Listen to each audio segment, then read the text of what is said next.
Pues se ha ido. Sí, ahora ha vuelto, ahora ha vuelto. Ahora ha vuelto. Uy, ahora te oigo. Ahora Ahora me escuchas bien, ¿no? Ahora altísimo. Ahora tengo que bajar. Que bajar un poco, ¿no? A ver, ahora. Bueno, vale, pues voy a ello. Muy buenas.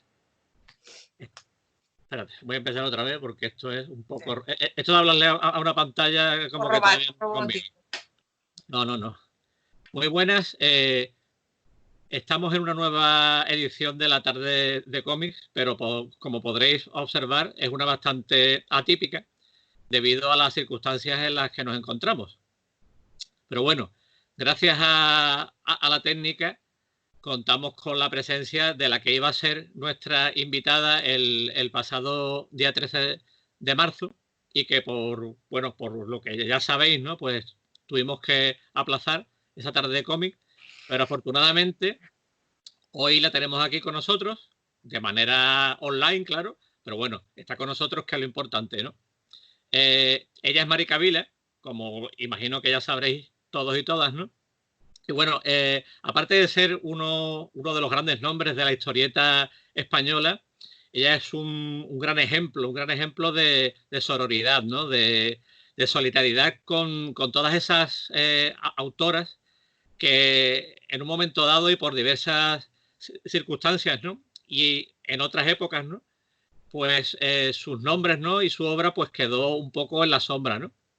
Y Marica Vila, pues la verdad es que se ha encargado y sigue encargándose de que todos esos nombres, ¿no? Y esos trabajos salgan a la luz, ¿no? Y bueno, hola Marica, ¿cómo estás? Hola, José Luis. Encantado de Muy bien. tenerte por aquí. Bueno, la primera pregunta es obligada, ¿no? Es ¿cómo estás pasando estos días de confinamiento? Bien. Hombre, preocupada por todo, pero bien y con ánimo. Y como voy trabajando mucho virtualmente, tampoco tengo mucho tiempo para comerme la cabeza, que prefiero, ¿eh? O sea, así que nada, voy dando clases virtuales, voy escribiendo, voy publicando cosas, voy haciendo entrevistas y entonces, aparte, pues voy cuidando de todo lo demás, de desinfectar, comprar y todas esas, y cuidarnos, mi pareja y yo, que nos cuidamos los dos y cuidamos de todo. Así que él también está trabajando virtualmente, así que estamos entretenidos, pero bien, deseando abrazar a gente y dar besos y cosas de esas. Y yo creo que es lo que todos tenemos en mente, ¿no? Claro. El contacto, ¿no? El contacto. Eso también es importante, ¿no? Bueno, yo siempre comienzo estas charlas, ¿no? Con un viaje en el tiempo, ¿no? Un viaje a la infancia de nuestro invitado, ¿no? En este caso invitada, ¿no? Y me gustaría que me contaras aquella Mari Carmen pequeña, no sé de qué edad más o menos, ¿cuáles eran los primeros tebeos que leyó? Pues de muy pequeña.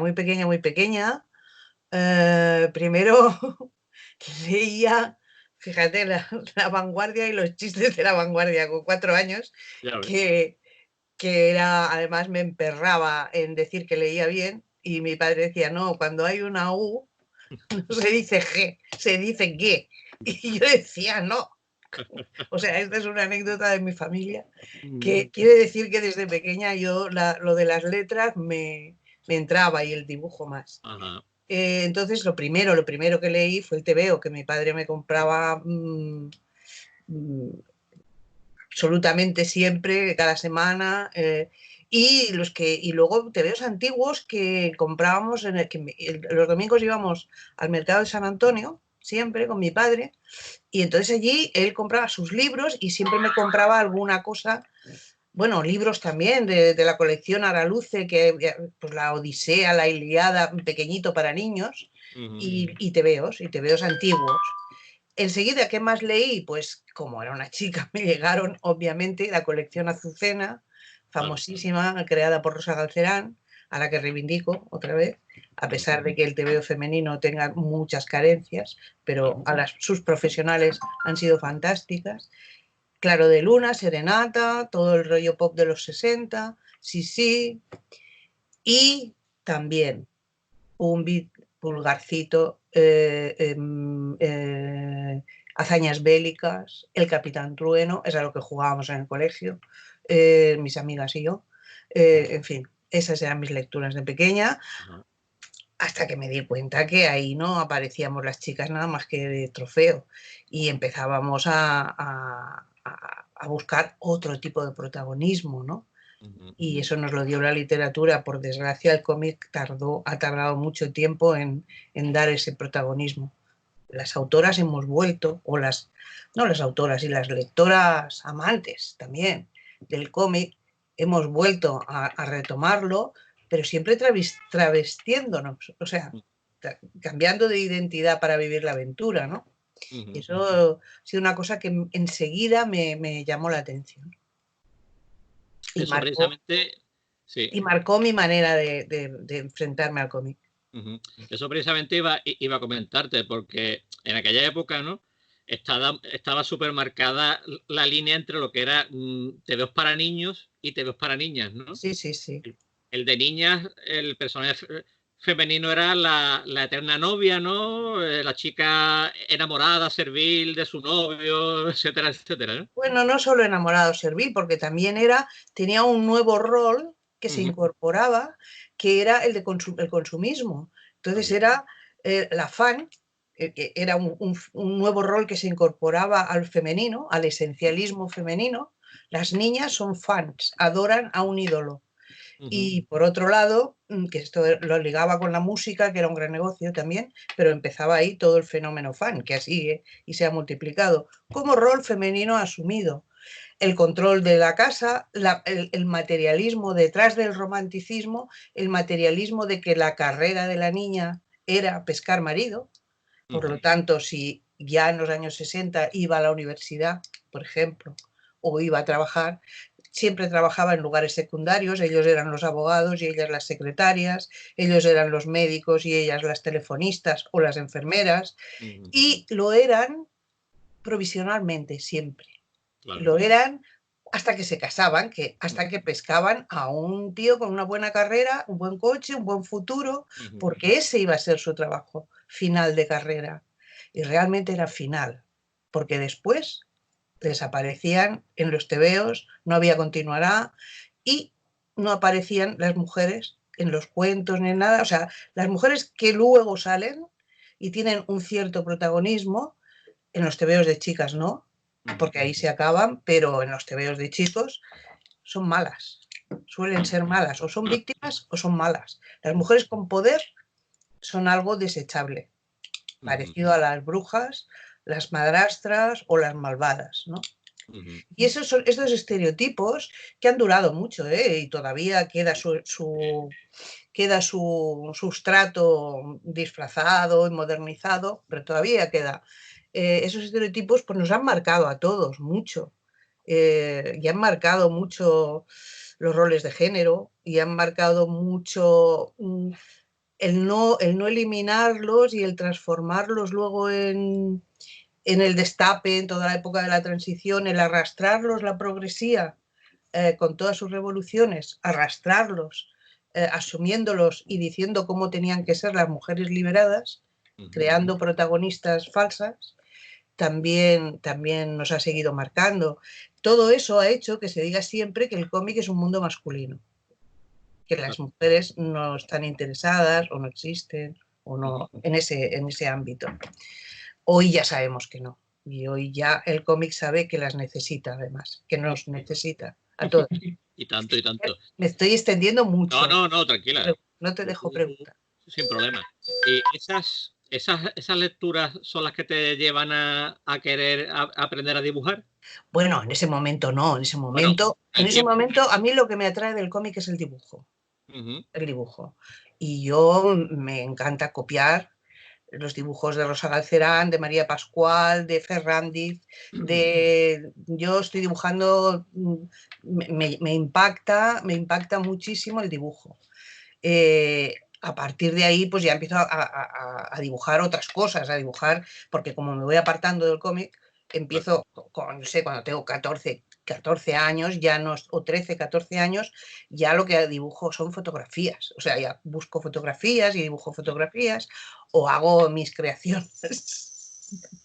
Pero en ese momento conozco a los 13 años, conozco a Luis García, que es vecino y novio de una amiga, de que iba a los primeros chicos que nos venían a buscar al cole, digamos, y él era el novio de una amiga mía un poco más mayor, y un amigo suyo era mi novio después, pero ahí nos conocimos, vio mis dibujos y me empezó a enseñar.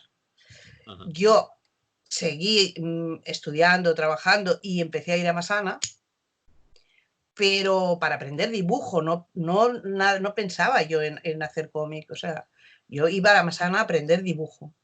Lo que pasa que aprendiendo con Luis aprendía mucho más deprisa y entonces fui trabajando menos en Masana y más pues al lado de Luis, corrigiéndome dibujos y cuando Luis creyó que yo estaba a punto, que fue a los 17 años más o menos, pues me llevó a Selecciones Ilustradas. Y así empecé. Ese es mi... En aquella época, para una mujer, era complicado introducirse en los círculos artísticos, porque eso sí, Barcelona, con respecto al arte, al arte con mayúscula, digamos, que me enfada mucho esto del arte con mayúscula, ¿no? y del cómic sobre todo, ¿no? Era complicado para una chica llegar allí y decir, pues yo dibujo cómics, ¿no? Bueno, te veo. Eras una excepción.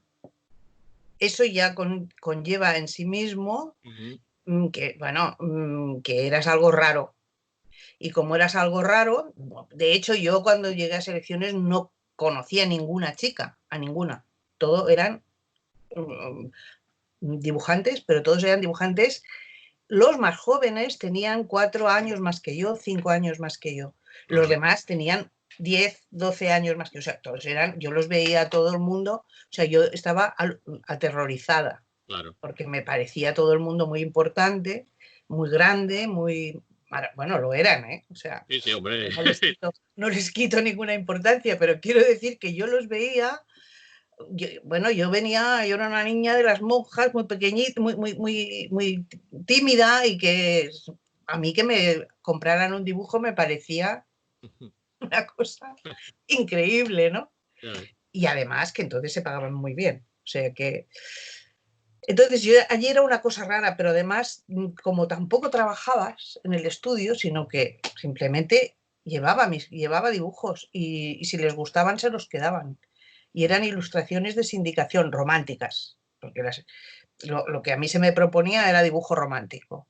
Entonces eran aguadas, se llamaban, que eran dibujos a carbón, y yo los llevaba. Yo no tenía mucho contacto con ellos, por lo tanto siempre seguía siendo una cosa rara, porque no acababa de tener un roce, ¿no? Y habían otras mujeres en ese momento dibujando más mayores que yo, que hacían romántico, pero yo ni las conocía, ni las veía, ni nada.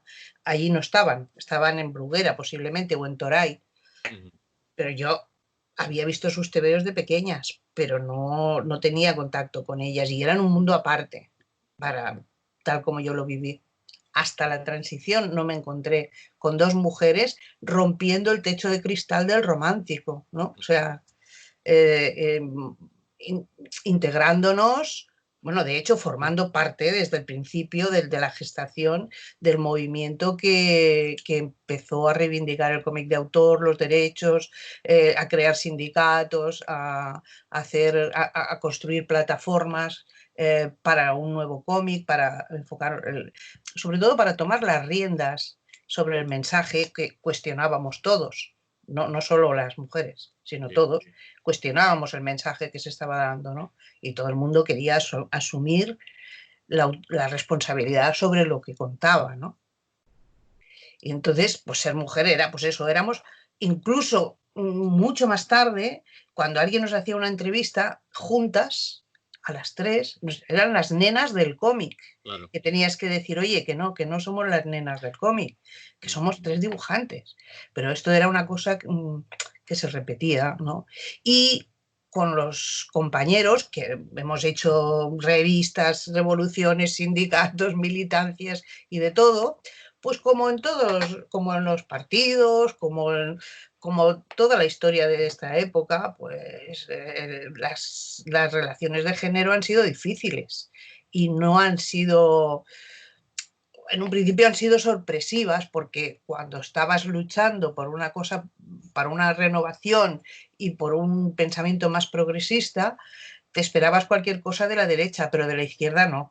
Claro. Y nos encontramos que sí, que la izquierda sí. La izquierda le ha costado mucho espabilar en este sentido. Bueno, lo vemos, ¿eh? O sea, reivindicaciones que hacía yo en los años 70, hoy están al día, todavía hoy, en general, aunque hoy la sociedad ya acepta que eso está mal y que hay que aislar, pero han pasado muchísimos años, ¿no? O sea, en fin, ¿qué te voy a contar? Ya. Tengo entendido que no sé si fue la primera vez que conociste a Tutain, al editor.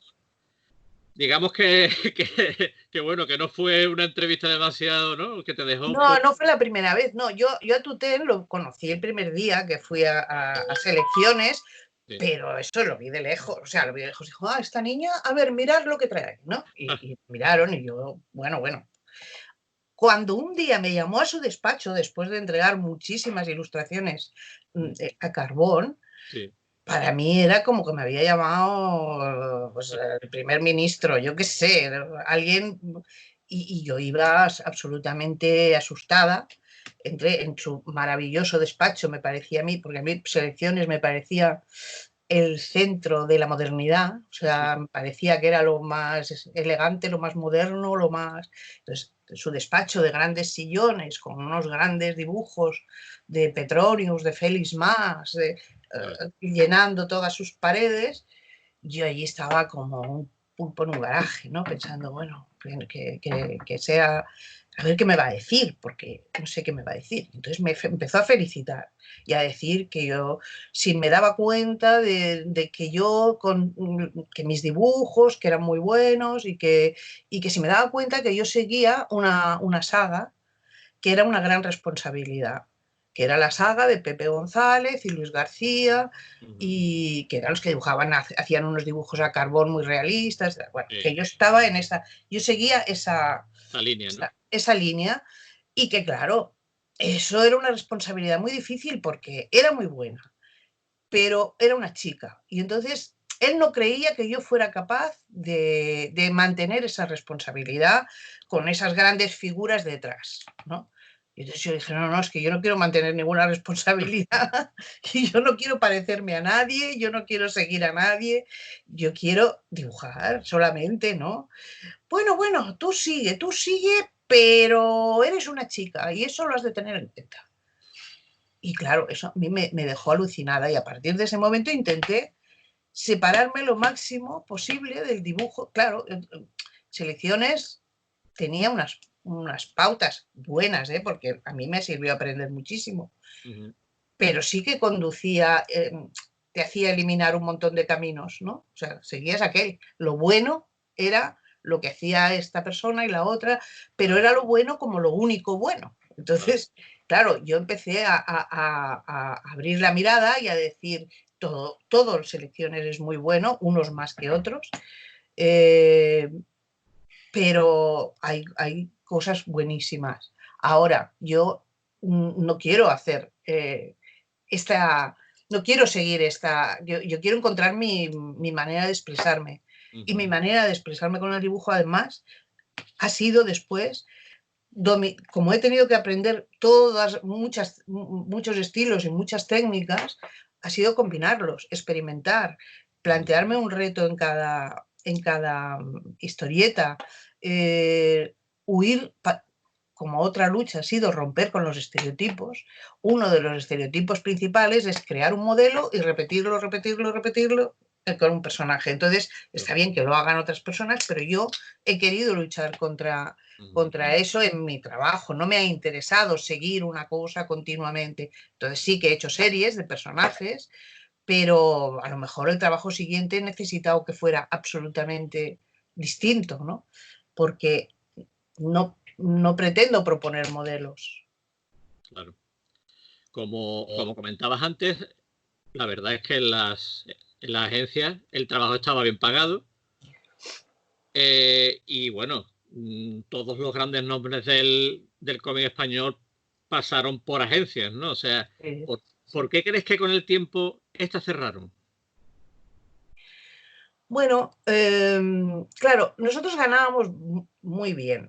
La agencia pagaba muy bien para los sueldos que se ganaban en aquel momento en España. Claro, es decir, yo en 1975, 76, ya trabajaba porque mi padre murió cuando yo tenía 12 años, por lo tanto a los 14 tuve que ponerme a trabajar y a estudiar por la noche y a dibujar los fines de semana. O sea que... y yo trabajaba como secretaria.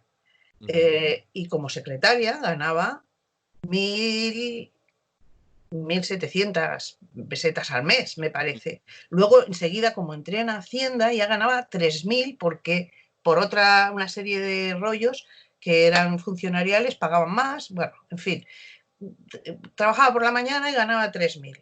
Pero es que con un dibujo, con una aguada, al principio ganaba 1.700 con una aguada y al final ganaba 3.000 con una aguada. Claro. Con lo cual era más de un sueldo que un hombre en aquel momento, que eran los que ganaban. Sí, claro. Ganabas y yo me hacía tres aguadas al mes, estaba puesta en el oro, ¿no? Bueno, a nivel, que no quiero decir. ¿No? Ya, hombre, pero para aquellos tiempos, claro. Claro, o sea, entonces las agencias pagaban muy bien. Lo que nosotros no sabíamos, y empezamos a saber a partir de ese momento, a partir del 77, y de que empezamos a reclamar derechos, que se nos cortaban las firmas, que no nos devolvían los originales, que toda una serie de cosas que se empiezan a descubrir. Otros más mayores que yo empiezan sobre todo Carlos Jiménez es el que lo encabeza, pero vamos, todos estábamos luchando en esa batalla. Empezamos a enterarnos, pues eso, de que la sindicación que hace los agentes es venderlo muchísimas veces. Tu trabajo te lo pagan una vez, pero lo venden muchísimas más y nunca más sabes de eso, ¿no? Y no sabes nada. Con lo cual hay autores que empiezan a irse a buscar directamente el trabajo a Europa. Y hay autores que empiezan a hacerse igual que hizo, es lo que hizo Tutén al principio. Él era dibujante y se fue, contactó directamente y se hizo agente. Bueno, pues eso, hay varios dibujantes que empiezan a hacerlo. Y otros que no quieren hacerse agentes, pero que quieren controlar su obra. Claro. Y además, como lo que no quieren es hacer trabajo de encargo, sino que quieren hacer su propia historia, pues empiezan a contactar con Francia, empiezan a contactar con fuentes diferentes a la agencia y empiezan a independizarse. La agencia empieza a sufrir por eso, pero además nosotros, los dibujantes, sobre todo un grupo, una generación, la que se ha venido a llamar la generación del compromiso, intentamos ligar la política, el momento social con el mensaje que queremos dar y empezamos a hacer un activismo en pro del cómic, en pro de elevarlo, en pro de que no arte con mayúsculas, no, porque con mayúsculas no nos gusta, pero sí que es un arte con minúsculas y como acción, es una acción. En ese sentido lo reivindicamos, es una interacción en la que hay que implicarse con la sociedad y empezamos a utilizar todo esto. Eso da paso a lo que después será el boom del cómic, a modificaciones que no son estas. Este es uno de los inicios, pero genera unos cambios que la profesión va modificando y los mismos agentes tienen una actitud rápidamente de convertirse en editores. Y Tutén se convierte en editor. Rafa, que trabajaba para Tutén, Rafa de Norma, que trabajaba para Tutén, primero se establece como como agente, pero no solo de cómics, sino porque se casa con una agente artística que tiene que tiene el contacto, bueno, que lleva la escuela franco-belga de Tintín, o sea, que lleva varias cosas, varias franquicias muy importantes, y monta una agencia que es agencia de dibujo, pero que también enseguida empieza a publicar. Y los agentes se hacen editores, y cada vez más, especialmente Tutén, que era la agencia más grande, empieza a ser solamente, o cada vez menos agente y más editor. Tutén lo que hace es entrar en el mercado americano antes, y es agente, pero es agente de portadas, portadistas y de pintor. O sea, es agente pero va reduciendo esa parte y va ampliando la parte de editora. ¿Se acabó por eso? No lo sé, cambió la profesión, cambió todo el sistema de mercado.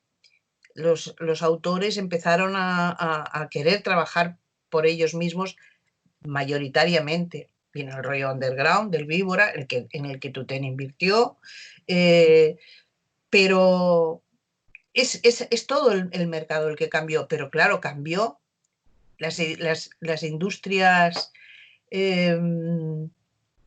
grandes como Planeta, que se puso de lleno en el cómic, creando Comic Forum, empezó a comprar material muy económico de superhéroes y a inundar el mercado también. Entonces llegó el momento que era mucho más barato reproducir material ya publicado en otros sitios que producir producto propio, producto de los dibujantes españoles. Todo eso cambió el mercado, pero además hubo un boom de revistas. Con el final de la transición, en los años 80, hubo un boom que ahogó los kioscos. O sea, hubo la crisis del papel también, pero es que todo junto, con las nuevas tecnologías que ya iban creciendo y procurando un tipo de producto que el cómic daba, que es en el que el cómic se centró, mucho más de erotismo y de sangre y sudor y lágrimas, que de otros contenidos. Eso Internet lo daba mucho más. Entonces, y mucho más barato. Entonces, bueno, todo este conglomerado es un conglomerado sociológico de una situación. No se puede decir que sean los superhéroes, es un montón de cosas. Obviamente los superhéroes sobreviven y sobrevivirán mucho más porque tienen detrás un marketing y una hibridación con el mercado, una hibridación con el resto de medios, con el cine, con la televisión, que es el soporte, es una industria en gran escala que en España no ha existido, de producción propia. Entonces no puedes competir con eso. Exactamente. ¿Cómo llegaste a formar parte del colectivo de la historieta? Bueno, pues por lógica, porque estaba en el grupo en el que se coció primero Bandera Negra. O sea, el grupo era el grupo Premia 3, bueno, Adolfo Usero, Luis García, Carlos Jiménez, y entonces me parece que también estaba Jaime Marsal en el origen ya, y entonces vinieron Víctor Mora, Armonía, Jesús Cuadrado y gente de Madrid. No me saldrán ahora los nombres, es igual. Bueno, erais muchos además. Sí, pero ahí todavía no éramos el colectivo. Eso era Bandera Negra, que era un proyecto de revista muy revolucionaria y que quería cambiarlo todo, pero que llevábamos reuniones y reuniones y reuniones, nos ahogábamos en discusiones marxistas-leninistas. En vez de sacar la revista, ¿no? Allí. Sí, en cómo tenía que ser, y entonces unos grupos contra otros. ¿Por qué no? Porque unos eran comunistas, los otros eran más comunistas, los otros eran menos, los otros eran socialistas, los otros eran... Y entonces ahí los otros no eran nada y decían, ¿dónde nos hemos metido? Y así, o sea, eso era esas reuniones, ¿no? Pero de esas reuniones, que por otro lado fueron muy enriquecedoras, porque era un debate político interesantísimo. De esas reuniones acabó saliendo mucha gente y acabó quedando, que al final quedamos 22, que bajo el sello de Antonio Martín, que era uno de los 22, pero que nos daba el paraguas de su sello editorial Bang, sacamos la revista, o sea, hicimos el colectivo de la historieta, hicimos una sociedad, pedimos un préstamo cada uno, hicimos la sociedad y la editorial, o sea, la cooperativa, o como quieras llamarle, el colectivo de la historieta. Estuvimos mucho más tiempo generando los estatutos que después, y el material que después publicando, pero fue un periodo de, yo diría que entre Bandera Negra y el final de Trocha Troya, yo creo que fueron 5 años. Lo que pasa es que la revista en el mercado estuvo 1 año y pico. Los 2 anteriores fueron la formación de la cooperativa, los estatutos, qué pondremos o qué no pondremos, bla, bla, bla, bla, bla, bla. Y finalmente una revista que yo creo que hay que reivindicarla porque yo creo que fue muy rompedora y que era muy avanzada para el momento posiblemente, pero dio el toque de salida a los mejores dibujantes del momento, ¿no? Y de los que abrieron las puertas al cómic de autor. Antes comentaba yo que Barcelona era el epicentro, ¿no? del TVO, ¿no? La gran mayoría de los autores y alguna autora estabais allí, ¿no? Erais de allí, ¿no? Pero ¿había realmente en aquellos tiempos una unión entre todos o fuisteis este pequeño gran grupo que tú has comentado? Siempre han habido grupos, o sea, bueno, siempre.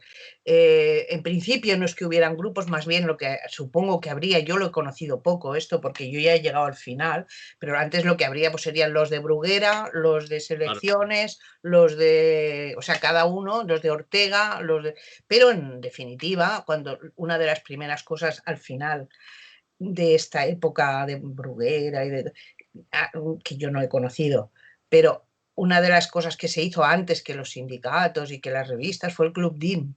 Y en el Club DIN, que lo formamos también para tener reuniones que hicieran crecer el medio, para crecer nosotros como crecer.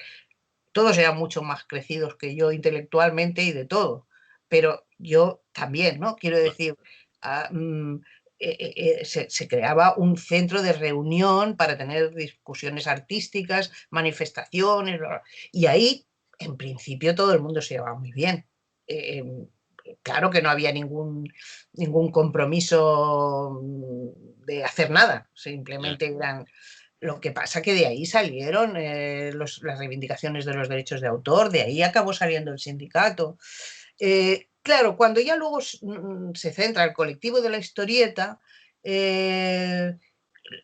son los del compromiso, con luego los underground, con luego los guapos, o sea, los de la línea clara, que son la gente guay. Ya. Entonces, no es que se lleven mal, nos llevamos bien siempre todos. Ahora, luego había una pugna por si te gustaba la línea clara no te podía gustar el underground, si te gustaba el underground no te podía gustar el colectivo comprometido, o sea, lo que producíamos nosotros, porque éramos antiguos y rollo, ¿no? Porque pegábamos el rollo.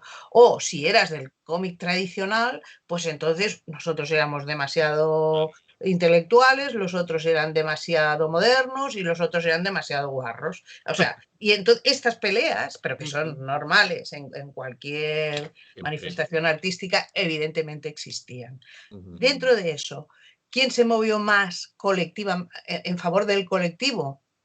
Yo creo que en favor de un colectivo, pues tanto el colectivo Butifarra como el colectivo de la historieta dieron sin tener luego una... Exacto. Pues yo creo que son grupos que trabajaron mucho en favor del medio y para cambiar las cosas. No para hacerse cada uno un nombre personal, sino para un trabajo mucho más colectivo y mucho más implicado, ¿no? y con muchas ganas, ¿no? Mm. Pero todos, pero el resultado de que el cómic sobreviva hasta hoy es hecho de todos. Y el de que haya tenido problemas también es culpa de todos. Y el de que en un momento decaiga también es culpa de todos, ¿no? O sea que yo creo que esto es la profesión y las cosas artísticas que cada uno, además es eso, es una profesión en la que es súper individualista, ¿no? Y entonces eh, todo el mundo depende del, bueno, mira lo que nos pasa ahora con el coronavirus, o sea, se para el mundo una semana y nos quedamos todo el mundo al baño, ¿no?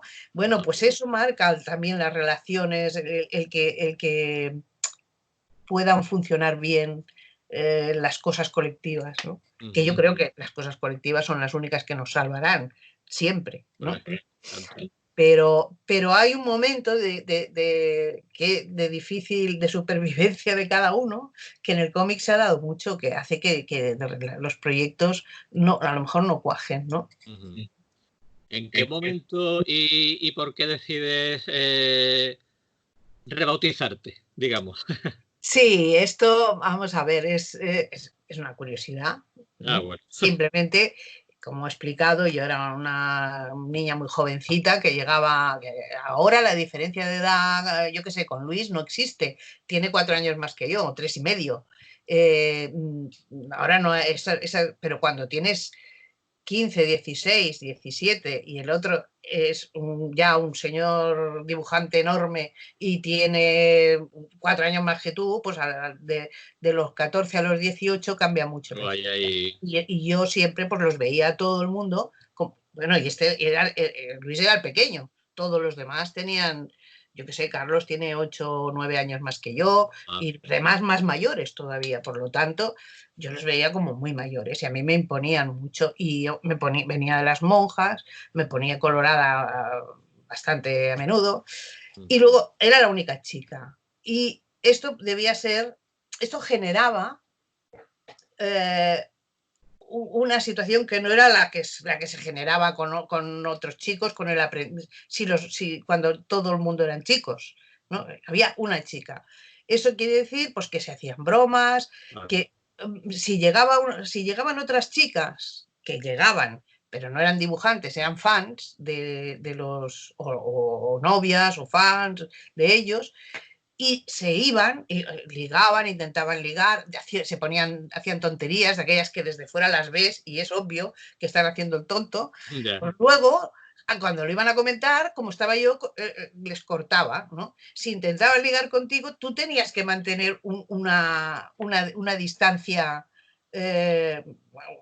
Vamos a ver, o sea, tenías que ir con mucho cuidado porque tenías que mantener un tipo de relación amable y simpática, pero entonces un día hubo una broma en que dijeron, bueno, oye Mari, no sé, y yo dije, no me llaméis Mari, que yo no soporto el que me llamen Mari, porque era en ese momento todas las mayoría de españolas de mi generación se llaman María algo. Entonces por la calle era típico, el piropo era Mari para que te gires. Y entonces yo, el Mari, pues no me gustaba. Que no me llaméis Mari. Y alguien dijo, pues ¿cómo te vamos a llamar? Ah, sí, te llamaremos Marica, porque claro, no eres ni podemos hacer broma cuando estás tú, ni podemos ligar, no eres ni un dibujante ni una dibujanta, eres un ser de otro planeta. Hicieron esta broma entre cubatas y yo pues pensé, ostras, me hizo gracia, pensé, sí, pues claro, ¿y por qué utilizan este nombre que es de mujer y de los más antiguos, que está en todos los idiomas, que hasta en japonés kono es mariko, sí, pero mareike, marisque, o sea, está en todos los idiomas existe marica. Es bable y castellano antiguo, están las poesías de Góngora, o sea, hay canciones que hemos cantado, Mariquilla Bonita, en fin. ¿Por qué lo utilizan para insultarse? Y de repente dije, claro, porque para el macho alfa, ser mujer, ser como una mujer, es un insulto. Y entonces dije, bueno, pues mira, voy a reivindicar este espacio que es nuestro y insultaros con vuestros nombres. Y lo dije así, ¿no? O sea, ahora os insultaréis con vuestros nombres, con el mío no, porque este es de mujer y yo me voy a llamar Marica. como a partir de ahí eso coincidió con que nos íbamos a Londres, estuvimos viviendo en Londres Luis, Eduardo, que era con el que mi marido, que en ese momento, aunque luego me separé, pero era mi marido en ese momento, además con amigas que conocimos, con una amiga que conocimos inglesa, que ya me llamó ella desde el primer momento marica, y ella no lo interpretó de ninguna manera extraña, sino que incluso me regaló una medalla en la que ya puso marica y tal y cual. Yo ya lo asumí, o sea, para mí ya fue ese nombre. Cuando hicimos la revista y firmé como autora la primera vez, dije, hombre, he de firmar como marica, o sea, claro. Y entonces a todo el mundo le pareció muy mal. Y de hecho, muchos de ellos nunca me han querido llamar marica y me siguen llamando Mari Carmen. Pero, por ejemplo, Antonio Martín me suele llamar Mari Carmen, aunque porque no le debe parecer bien el nombre de marica, ¿no? Pero para mí es un nombre maravilloso. O sea, para mí es un nombre que me ha hecho reivindicar mi espacio, que me representa muy bien en el cómic, porque mi espacio es súper raro y ha sido durante muchos años muy pequeño y muy raro, y estoy orgullosísima de él, que además me ha permitido cada vez, no en el cómic, sino en todo, cada vez que alguien me presentan, cambie inmediatamente, haga una tirada para atrás y diga, ah, Maika. Yeah. Y le dije, no, la R la quita quien no quiere asumir el nombre, pero es Marica, el nombre español es Marica. Sí. Y entonces puedo explicar, es un nombre de guerra, bla, bla, bla, bla, bla, bla, y me ha permitido hacer un cierto proselitismo. Por lo tanto, esa es la historia muy larga, que ya sé que te la he contado muy larga. No, genial, genial. Es para no frivolizar, porque no quiero decir, no, es que la putearon llamándola marica. No, era una broma, como yo podía hacerle una broma a otro, que yo la asumí. Claro. Que obviamente era una broma que relataba una realidad. Yo era un bicho raro, pero muy orgullosa de serlo. Pero no era más que una broma más de las que corrientes en los estudios, ¿no? Claro, claro. En la mayoría de tus historias utilizas la ironía, ¿no? Un humor muy, muy personal, ¿no? ¿No crees que la actualidad, con esto de la corrección política y el tener cuidado con lo que se dice, se está perdiendo un poco eso, ¿no? El saber reírnos de nosotros mismos? Yo creo que es fundamental, o sea, yo creo que es fundamental y creo que, ¿cómo te diría? Yo creo que la ironía y la risa, sobre todo la risa de uno mismo y de tu alrededor y de las circunstancias en las que vives, o sea, me parece mucho más heavy ironizar sobre las cosas que no te tocan y por lo tanto no conoces y por lo tanto no has sufrido. Por lo tanto, a mí me parece muy bien ironizar sobre ti, sobre todo lo que te pasa a ti y sobre lo que tú tienes un cierto conocimiento. Por ejemplo, ironizar sobre razas, etnias, géneros, se puede, claro que se puede, pero a mí yo prefiero que lo haga el género oprimido o que lo haga la etnia oprimida, no hacerlo yo sobre ello, ¿no? Yeah. Dicho esto puede entenderse como políticamente correcto. No, yo creo que esto es mi ética, la mía, que no la impongo a nadie y que no creo que se tenga que imponer a nadie nada, que creo que la gente tiene que expresarse como quiera y que lo que expresamos nos retrata. Si lo que expresas es injusto, es dañino o es tóxico, pues lo sabemos, lo podemos ver, ¿no? Por lo tanto, no creo en la censura, aunque siempre existe. Pero por otro lado, lo que te quería decir es que yo creo que las mujeres siempre hemos utilizado la ironía, porque es nuestra herramienta de resistencia y nuestra herramienta de supervivencia. Entonces, la hemos utilizado y yo, todas las nuevas autoras, por ejemplo, porque no hemos hablado de las nuevas autoras, pero en fin, ya saldrá, las nuevas autoras la utilizan, o sea, coincide con las pioneras.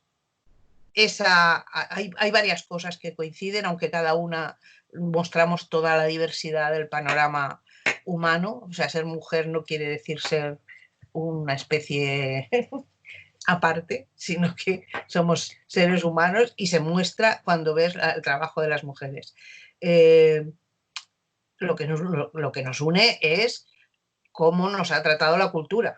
Eso nos ha tratado a todas de una manera que hace que en nuestro trabajo, sin quererlo o incluso inconscientemente, incluso sin ser feministas, en nuestro trabajo se traspúa esa necesidad, y el cuerpo es otro de los ejes que, como ha sido maltratado y ocupado y usurpado, es un tema muy central en las mujeres, pero siempre, y bueno, siempre no, pero en un mayoritario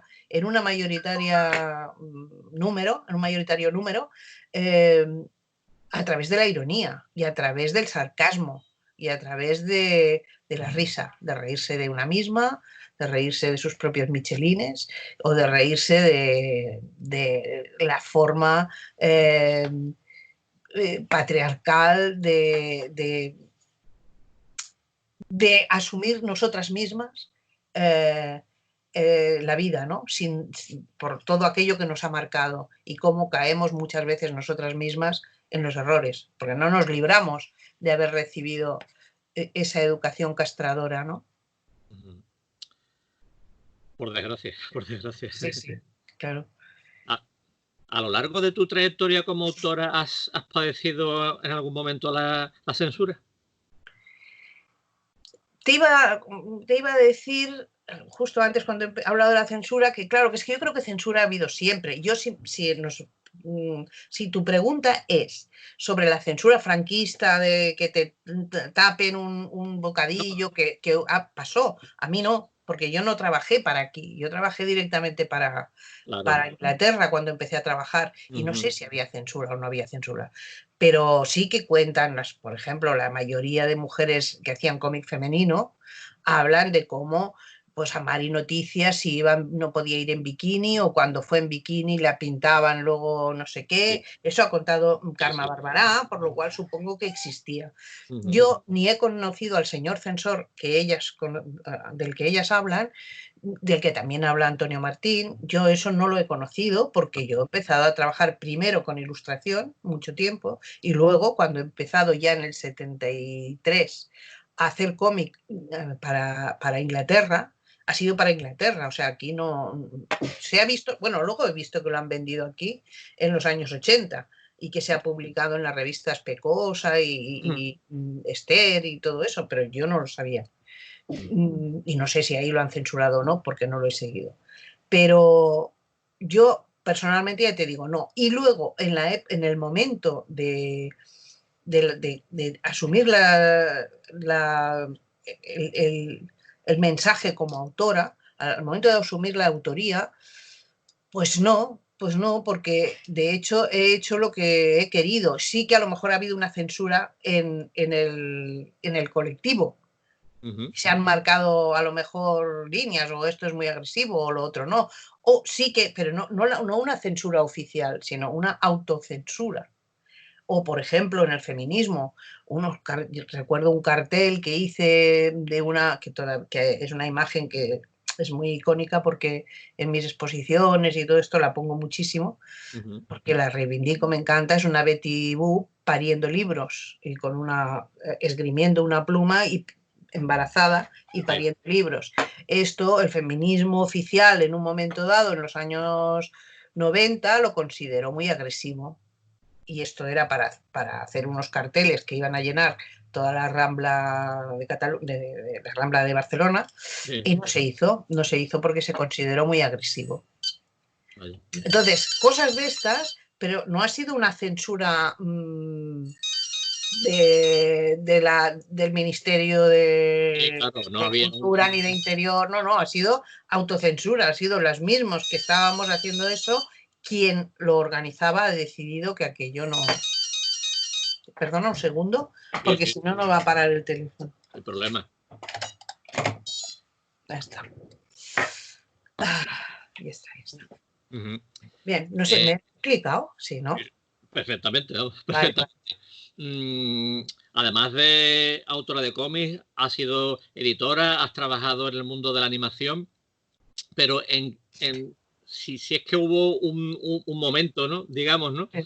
¿En qué momento decidiste emprender este estudio, lucha por recuperar a todas estas autoras y por hablar del papel femenino en los tebeos, etcétera, etcétera? Mira, la verdad es que hay dos fases. Por hablar, o sea, por reivindicar a las mujeres y por reivindicar el papel femenino, por denunciar la ausencia de voz en los tebeos de las mujeres, desde que montamos el Salón del Cómic, las primeras mesas feministas, estuve ahí, de hecho se hicieron porque las propuse, o las propusimos con Monse y con Mariel. Pero vamos, me considero militante. Si alguien no asume la responsabilidad, pues la asumo yo. Yo las propuse y yo las defendí y las he defendido desde entonces.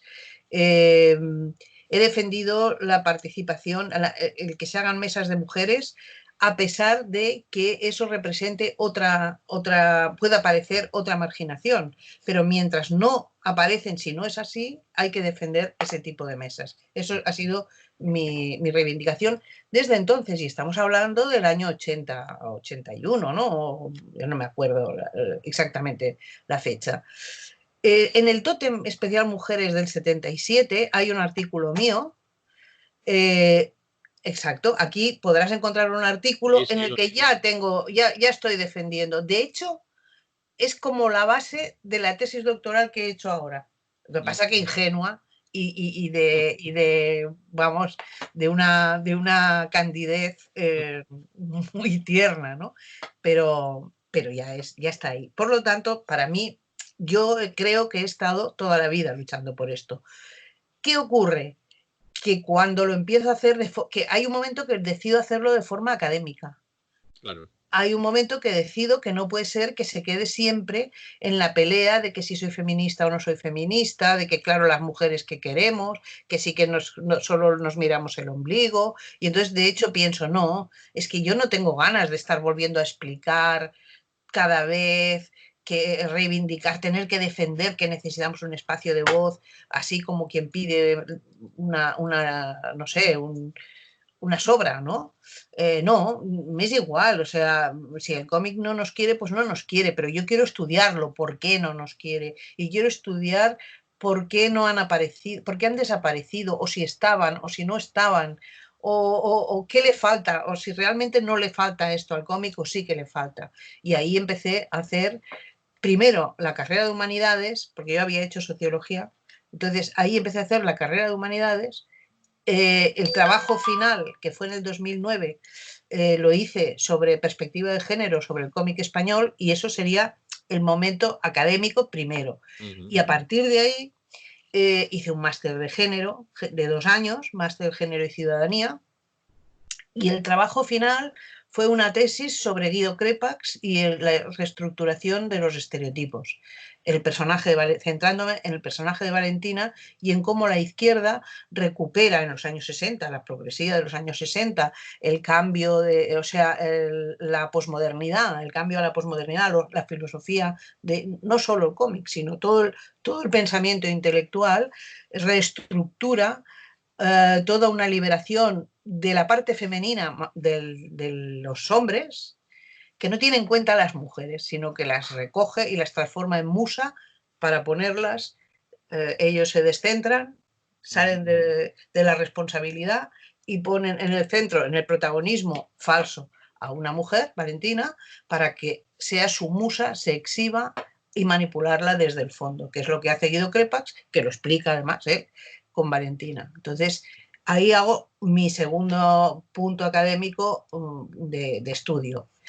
Y entonces a partir de ahí hago mi tesis doctoral sobre el cuerpo ocupado, iconografías de la transgresión masculina en el cómic, en el que además intento algo que ya estoy haciendo durante todo este tiempo, que es recuperar autoras, porque ya me parece que es en el 88, hacemos una recuperación de autoras en una exposición que estuvo como 2 años dando vueltas, con Medios Revueltos y Felipe Hernández Cava, la comisariamos él y yo, que se llamó Papel de Mujeres, recuperando a Rosa Galcerán, a Nuria Pompeya, a Carme Barberá, a Piti Bartolozzi, bueno, recuperando, haciendo una historia de cómo que no hay mujeres y sorprendiéndonos a nosotras mismas. Pues fíjate si había, que luego han habido, hemos descubierto muchas más, pero en el 88 para mí es el primer momento que a nivel de genealogía empiezo a trabajar sobre eso. Y eso se culmina en la tesis en 2017. Bueno, la tesis la acabo en 2016, pero la defiendo por cuestiones de calendario, la defiendo a principio de 2017. El cuerpo ocupado, iconografías del cuerpo femenino como espacio de la transgresión masculina en el cómic. Bueno. Antes de hablar un poco sobre Mata Hari, para que no tengamos un momento umbral, ¿no? Que me tengas que recordar, tenemos que hablar de... Hablemos de mi libro. Exactamente, ¿no?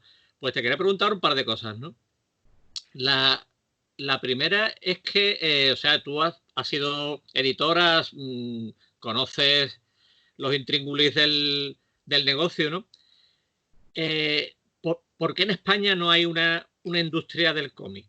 ¿Qué es lo que pasa para que los autores y las autoras no puedan, salvo tres o cuatro afortunados que son bestsellers, no puedan vivir de su trabajo? Sí, y viven por ser bestsellers en el extranjero. Exactamente. No del dinero que ganen aquí, creo, si no estoy mal informada. Y si no ha cambiado mucho las cosas, porque vamos, eso ha sido así siempre, ¿no? Claro. De hecho, ¿por qué? Pues porque no hay inversión. Es muy sencillo. Quiero decir, Marvel es Marvel porque hay un mogollón de pasta detrás, ¿no? Porque hay una industria. Porque hay una industria. Aquí no hay una industria. Aquí hay mucha vocación y luego una industria, puede ser Planeta o Panini, o que son industrias, casas grandes, pero que estas casas grandes no hacen una gran inversión, hacen sobre todo buscan producto del momento, o sea, su visión de mercado, no crean mercado. Una buena industria crea un mercado y intenta atraer a todo tipo de targets. La pseudo industria española ha despreciado, por ejemplo, el target femenino. Eso que durante muchos años fue un negocio seguro sin cuidarlo para nada, o sea, haciendo trabajo de serie, digamos, ¿no? Sí. Y sin cuidarlo para nada ha sido un mercado seguro. Y luego lo ha dejado abandonado y lo ha descuidado. Y de hecho, cuando han habido revistas, se han especializado en pero claro, porque se han hecho por vocación. Entonces, ¿quién? El editor que ha hecho, que no tiene un gran capital detrás, pero que ha hecho una revista, pues de línea clara, que es lo que me gusta a mí. El otro lo ha hecho de línea no sé qué. El experimento ecléctico fue el Rambla, fue un experimento ecléctico, pero fue un experimento ecléctico con muchísimos problemas de inversión. O sea, no había inversión y por lo tanto era una aventura hecha por dibujantes. Y los dibujantes además tenían que dibujar. O sea, entonces, quiero decir, no solamente era muy difícil, era imposible que sobreviviera demasiado, bastante que sobrevivió, sino que además todos los problemas que se generaron entre la propia sociedad, que se fue quedando sin miembros, pues porque no daba para vivir o por lo que fuera, o por otros X problemas, se convirtieron en problemas además emocionales y en problemas porque no era una industria, era un experimento vocacional de autores, ¿no? Y así va siendo todo. La industria invierte en material ya masticado, por decirlo de alguna manera, porque les cuesta poco, o sea, quiere negocio rápido, lógicamente, pero cada vez más esto es que además el capitalismo ha llevado a eso a todo, ¿no? O sea, somos una máquina de devorar cosas, o de devorar presente, ¿no? Y el futuro que se vaya a tomar por el saco, perdón. pero bueno, pues si no creas un mercado, si no creas un mercado donde no había, pues no tendrás nunca. Entonces solo tendrás conatos de vocación a los que yo defiendo y con los que, al lado de los que yo me pongo y al lado de los que lucho. No los estoy menospreciando, ni muchísimo menos. Hoy se hacen unas cosas maravillosas. Mira, y Mata Hari es uno de los ejemplos de una editorial pequeña, pero que hace, o sea, pone su alma y su corazón en hacer un producto digno y bonito y rico y precioso, ¿no? No solo Mata Hari, sino las otras cosas que ha editado. Entonces, quiero decir, no, todo mi apoyo para esta gente, para los editores pequeños vocacionales, pero el mercado no se aguanta con eso. El mercado se aguanta con una industria y con una industria que además dignifique no solo el producto, sino el trabajo de los profesionales. Si tu trabajo no te da...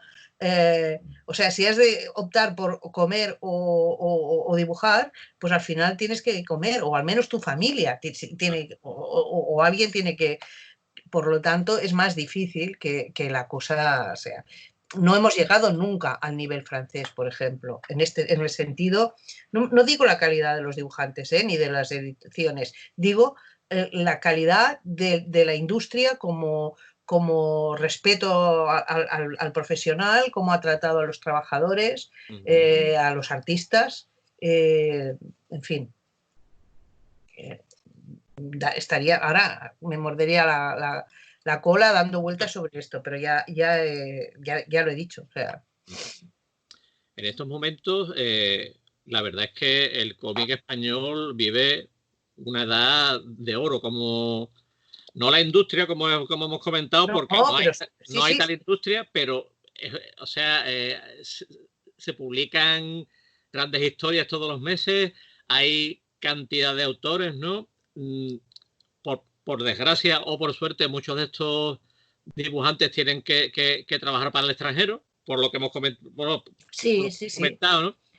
Y finalmente es a donde voy, ¿no? Y por fin las autoras ya tienen un papel importante, el que merecen, ¿no? El que se han currado ellas mismas, ¿no? Con obras maravillosas, ¿no? Y no dirigidas solamente al público femenino, sino a todo tipo de lector, claro, ¿no? Claro. Imagino que tú, que has estado ahí luchando, ¿no? Pues estarás contenta, ¿no? Estoy muy orgullosa. Con este hecho, ¿no? Estoy muy orgullosa. Y obviamente no han de trabajar. Nadie quiere la segregación otra vez. Nadie quiere que hagan historias o que hagan que el cómic nos dé historias para chicas. En absoluto. Lo que quiere todo el mundo es que el cómic no se dirija solamente a los chicos, marcándolos además con estereotipos que mantienen el androcentrismo y el patriarcalismo. Por lo tanto, eso es lo que no queremos. Obviamente queremos que las historias se dirijan a todos. Y, por supuesto, las chicas se dirigen a todos. Y, hombre, para las chicas, yo creo que ha sido muy importante el que puedan encontrar de repente este hilo que les da una historia a la que cogerse, ¿no? Que les da un antes y un después en un discurso normativo en el que no existe nadie que no sea chico, y de repente, y discurso patriarcal además, y de repente que encuentren eslabones que vayan formando una cadena en la que hayan las grietas que ese discurso se empiece a desmoronar, por las que ellas han podido filtrarse y han podido salir cogiéndose a nuestros eslabones y apoyándonos unas a las otras. Una cosa muy importante ha sido la reivindicación, bueno, una cosa muy importante ha sido el asociacionismo, o sea, durante muchísimo, o sea, en los años 70 las autoras de cómic femenino estaban por un lado y estaban en sus casas, no había una organización y no estaban en contacto con nosotras. Las que irrumpimos en el cómic, digamos, adulto de autor, en el campo masculino, en el campo que para nosotros hasta ese momento tenía un techo de cristal, las que irrumpimos ahí éramos muy pocas, éramos 3 o 4. Y no estábamos asociadas, ni teníamos cada una tenía su lucha y coincidíamos, pero estábamos mucho más, lo que nos unía era pues el colectivo de la historieta, el Butifarra o luego manifestaciones feministas aparte, pero no teníamos ni éramos suficientes como para tener una asociación con un peso. Después fueron apareciendo en los años 80 y 90, se fueron uniendo poco a poco más autoras. Esto enriquecía ese mensaje. Después, a partir de finales de los 90 y hasta 2009, hay como un desierto en el cómic, no solo de autoras, sino de publicación, de todo, ¿no? Hay como una caída. Y ahí, en el 2008, que es cuando yo me vuelvo a acercar a averiguar qué pasa, porque empiezo a oír que hay autoras, es cuando descubro un montón, que no han dejado de estar ni en el 2000, o sea, ni en el 90 ni en el 2000, siempre han habido. Y ahí, para empezar a hacer mis trabajos, creo una página web, creo una página en Facebook, perdón, y en Facebook les empiezo a buscar autoras y a invitarlas para tenerlas no controladas, para saber quién son, claro, y para saber qué publican, sobre todo, y para saber qué están haciendo, ¿no? Y ahí, pues, como aquel que no quiere la cosa, de repente somos un montón. Y estar juntas y hablar y conectarnos, de eso empiezan a pasar cosas. Una de ellas es la asociación del colectivo, que sale por idea e impulso de Carla Berrocal, Elisa McCausland, y que a la que nos sumamos también Ana Miralles por un lado y yo. Somos las 4 fundadoras de la asociación. Desde que se genera la asociación empiezan a pasar muchas más cosas y eso lo que ayuda mucho, igual que también ayuda mucho las nuevas tecnologías, el que no haya el filtro de la mirada masculina, de la decisión masculina a la hora de que se publica, sino que tú tienes acceso directo a la red y tienes acceso directo al público, ha hecho que la visibilidad de las autoras gane, elimine todas estas barreras que habían. Y por otro lado, la colectividad, o sea, el estar juntas da un peso de presencia. Es una gran lucha, una gran arma contra la invisibilidad a la que normalmente ha sufrido las autoras en el cómic, desde las más conocidas a las menos, en las que han sido siempre una excepción, un pico de excepción a la que no se ha seguido, hasta que después, ante un premio concedido en el extranjero o ante una otra cosa así, vuelve a salir, ¿no? Esa invisibilidad, ese ser como el Guadiana, que dices, no, si yo no es que hice una cosa en el 70 y claro, otra en el 2000, yo es que he estado haciendo. Te gustará o no te gustará, como la de tantos otros, pero no estoy aquí. Eso lo dice mucho Ana o lo decimos todas, vamos. Pero a lo que me refiero es a que el colectivo, simplemente el hecho de estar asociadas, de hacer actos reivindicando, lo primero, a las autoras antiguas, a las mayores, antes de a poderles dar un homenaje en vida, como pasó con Rosa Galcerán. Con Nuria Pompeya no estuvimos a tiempo porque tenía Alzheimer ya en el momento en que nosotros nos unimos. Pero todo eso ha consolidado una presencia que es muy difícil ahora de volver al cajón de lo invisible, ¿no? Y eso ha facilitado mucho que ya sea imparable, ¿no? O sea, desde el 2013 que sacamos el libro Enjambre con Norma, un álbum colectivo de autoras, bueno, se han cuadriplicado o no sé cuánto, ¿no? O sea, y cada día salen nuevas autoras. Por lo tanto, seguimos siendo minoría porque el cómic tiene una mala salud de hierro siempre y hay miles de autores nuevos también cada día y buenísimos y por supuesto estaremos en unas malas condiciones profesionales, estaremos en unas malas condiciones industriales, pero el magma artístico es muy bueno. Eso está ahí. Y la vocación es muy buena. Y el entender que el medio es una cosa tan imprescindible para una comunicación fácil, sintética y económica, además, eso lo tenemos ganado. Por ahí siempre lo tenemos ganado, ¿no? Bueno, y ahora vamos a hablar ya, por fin, de Mata Hari. Ahora vamos a hablar del libro. Qué bien. Faltaría más, ¿no? Es una edición espectacular. La verdad es que el tamaño, la calidad del papel, todo, ¿no? Todo el color, todo se ve que hay mucho amor, ¿no? Sí, Isla de Nabumbu, ¿no? Sí, Isla de Nabumbu. Javier Alcázar, sí. Isla de Nabumbu. Cuéntanos. Y Antonio Moreno, maquetista, y Verónica Moreta, que es mi socia de Icónicas, que es grafista, que también es la que hizo todo el retoque de color. Ajá. Bueno, conmigo, la que hicimos las dos el retoque de color. Sí.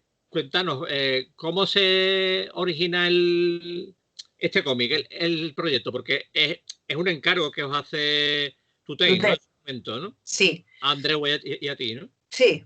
No, parece ser que la historia no es que nos haga un encargo a Andreu y a mí, sino que en una de esas mesas redondas de los salones del cómic en que yo reivindicaba otra serie de cosas, pues que debían ser en los 90 y algo, después de haber publicado, pues no sé si estaba publicando Luna y Duna o estaba publicando también, o acababa de publicar Moderna Secreta, o no me acuerdo qué es lo que estaba publicando en ese momento, o las series de Reporter. Bueno, en un momento...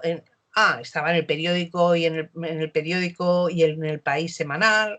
Y en ese momento, Tutén, que estuvo en la charla del Salón del Cómic, me llamó y me dijo: hombre, no puede ser que tú, que has empezado en mi escudería, no hayas publicado nunca en mis revistas. Bueno, pues vale, pues publico. ¿Qué quieres? ¿Qué espacio me das? ¿Cuántas páginas me das? Yo te hago una historieta. Sí, pero es que tendríamos que hablar del guión. Bueno, primero todo esto es más largo, lo acorto, porque al llegar al momento de cómo es la historieta, el guión de chicas no me fío yo. No me fío yo porque, claro, tengo una visión muy masculina del hecho. Bueno, pues nos vamos a llevar mal, porque yo, si no estoy de acuerdo con el guión, no lo voy a dibujar. O sea, no es que me emperre en hacer yo el guión. Yo he trabajado con guionistas, yo he trabajado con Felipe Hernández Cava, por ejemplo, he trabajado bastante con Felipe Hernández Cava, también trabajo yo sola. Pero bueno, pues vamos a... Y entonces probamos 2 guiones de Felipe, que son los que salen aquí. Los que vienen al final. Los que vienen al final, y esas fueron las 2 primeras historias que hice con Felipe para probar si hacíamos una serie. Y entonces le gustaron mucho, pero el guión seguía sin convencerle. Y entonces él tenía un guión de Andreu Martín, que le había comprado él, o encargado él, Andreu Martín, y me lo propuso. Entonces, claro, yo dije, bueno, me voy a leer el guión, pero, hombre, yo con Andreu puedo trabajar muy bien, porque ya hemos trabajado. O sea que vamos a ver si yo hablo con Andreu y encuentro suficiente libertad para ilusionarme con el proyecto y entre los dos contactamos. Y sí, con Andreu fue nada más vernos y bueno, además nos veíamos muy a menudo porque somos muy amigos, por lo tanto, pero cuando nos vimos ya para esto, en la primera reunión nos entendimos. Sí, el guión está hecho, tú interprétalo como quieras, pero mi idea era, me dijo Andreu, mi idea era ya también romper el tópico, no hacer no hacer el típico fusilamiento de la espía, porque no sé qué, sino buscar qué había detrás de esta mujer. Hombre, pues a mí a bodas me convidas porque esto me encanta. Y a partir de ahí, pues empezamos a trabajar sobre eso. Y sí, rehicimos algo. De hecho, sobre todo reinterpreté. Y una cosa que hablé con él muy clara es, bueno, como el guión tiene un punto sardónico, bastante vodevillesco. Pero por otro lado es documental, también tiene partes de mucho documento sobre la vida de esta mujer y pinta un Madrid de opereta. Ese conjunto de cosas yo lo veo en mi onda de siempre buscar un experimento para enrollarme en el nuevo proyecto. Esto yo lo veo como mezclar, por un lado, pues todo el Art Nouveau, toda la época, la época bonita, todo lo bonito de ese Art Nouveau que envuelve a ella, o sea, sobre todo basándola a ella en ese espectáculo, pero es un espectáculo muy digno y muy fuera de lo grotesco del conjunto del vodevil, y hacer vodevillesco en el sentido de las revistas satíricas catalanas, del sarcasmo, del ridículo, del putero desgraciado, del borracho, buscar todo eso, o el coronel de opereta, o buscar todos esos personajes, rodear a Mata Hari con todo ese vodevil, ¿no? A Andreu le encantó la idea y ahí nos pusimos a trabajarla. Y esa es un poco la historia del... Para los que no conozcan a Andreu Martín, que vamos, espero que no sean demasiado. Que no sea nadie porque es muy conocido. Sí. Simplemente decir que, bueno, aparte de ser un gran guionista de cómic, es uno de los padres de la novela criminal española. Sí, o sea, sí, los que no lo conozcáis, buscad su nombre, bueno, y os vaya a pasar horas y horas y días y días. Novelista, guionista de cómic, director de cine, es un artista completo. Renacentista, ¿no? Y gran amigo, Qué bien, qué bien. Bueno, háblanos de algún proyecto de futuro que tengas, alguna exposición, si estás preparando alguna nueva. Bueno, hemos tenido muy mala suerte porque, bueno, sí, eso claro, sí. Inauguré el día 7 de marzo una exposición que costó muchísimos meses de trabajo y se cerró a los 2 días. Así que no sé si antes del 7 de junio se podrá abrir. Todos los proyectos que tenía, que eran muchos, sobre todo de actividad, de conferencias, charlas, están colgados en la nada, esperando. Desde el día 13 de marzo que se anuló todo. O sea, pude ir a Valencia, a Zaragoza, a Valencia, pero luego tenía que venir a Cádiz, luego tenía que ir a Vitoria, a Bilbao, tenía que ir a las universidades a dar charlas y a presentar el libro, aprovechando que iba allí, se hacían presentaciones del libro, y iba a mi exposición, que no la pudieron ni inaugurar, porque tal como llegó mi otra exposición, Mata Hari y otras mujeres valientes, tal como llegó, Vitoria fue uno de los primeros sitios de pandemia y confinaron Vitoria, por lo tanto ya esto se cerró. Después tenía que ir a Canarias, también se ha aplazado para octubre. Después tenía que ir a ¿dónde más? A Cádiz, a Canarias, a Bilbao, a Vitoria, a Huesca, también lo han aplazado para noviembre, a Madrid ya era en noviembre. Bueno, tenía hasta el mes de junio todo copado con actividades y presentaciones. Esto se ha quedado colgado. Mis clases están porque primero se anularon, pero luego las he podido hacer enviando textos a las alumnas, enviando trabajo y luego algunas virtuales. Y luego sigo ahora, tengo los feedbacks. ¿Qué otro proyecto? El proyecto en el que voy a trabajar ahora, después, en cuanto acabe, o sea, mañana, para ser más exacta, porque entre medio, esta tarde y ayer, me han hecho una entrevista para el Punahui y he tenido que preparar las preguntas y todo esto, pero ya mañana empiezo una historieta para un libro que preparamos con Raúl sobre las brujas. Mil brujas, que es un libro colectivo, un montón de autoras, no sé ni cuántas, yo voy a hacer 4 páginas y no sé cuántas. Este es un producto en el que cuando a Raúl se le ocurrió, al mismo momento que a Raúl se le ocurrió, yo me apunté, dije, vale, vale, si es con tiempo, yo me apunto porque me ilusiona el proyecto.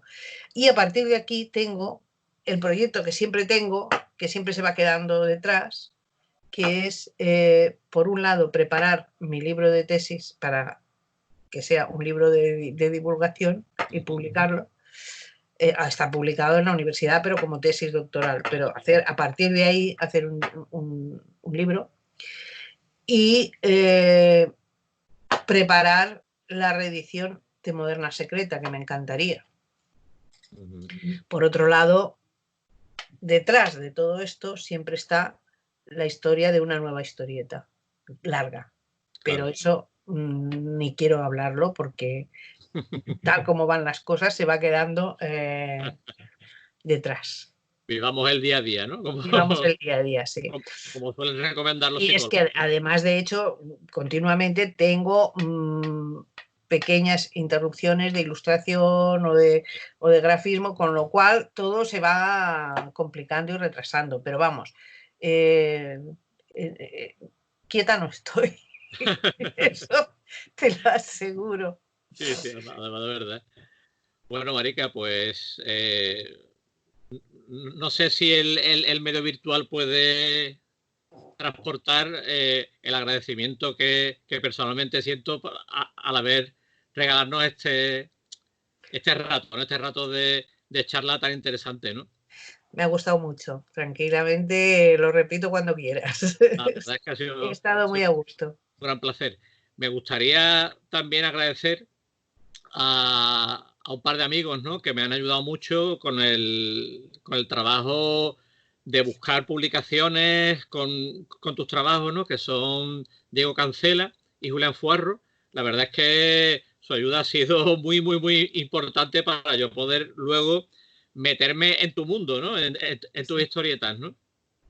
Y para finalizar, con tu permiso, me gustaría dedicar esta charla que hemos tenido y las que tendremos en el futuro al que fue uno de nuestros invitados, ¿no?, que por desgracia ya no está entre nosotros, que es Juan Jiménez, ¿no?, que por culpa de este virus, ¿no?, pues el pobre ya no pudo con él, ¿no?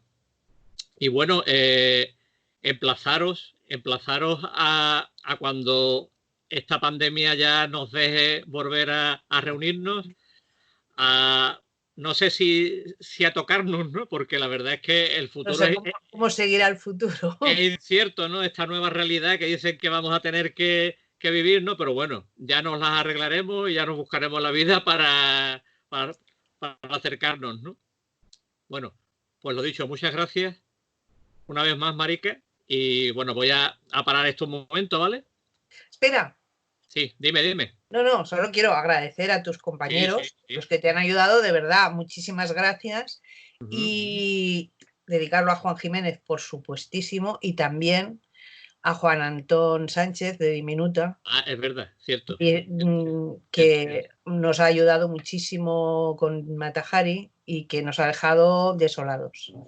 A los dos, Juan Jiménez también nos ha dejado desolados. O sea que a los dos dedicado. Voy a parar esto un momentillo.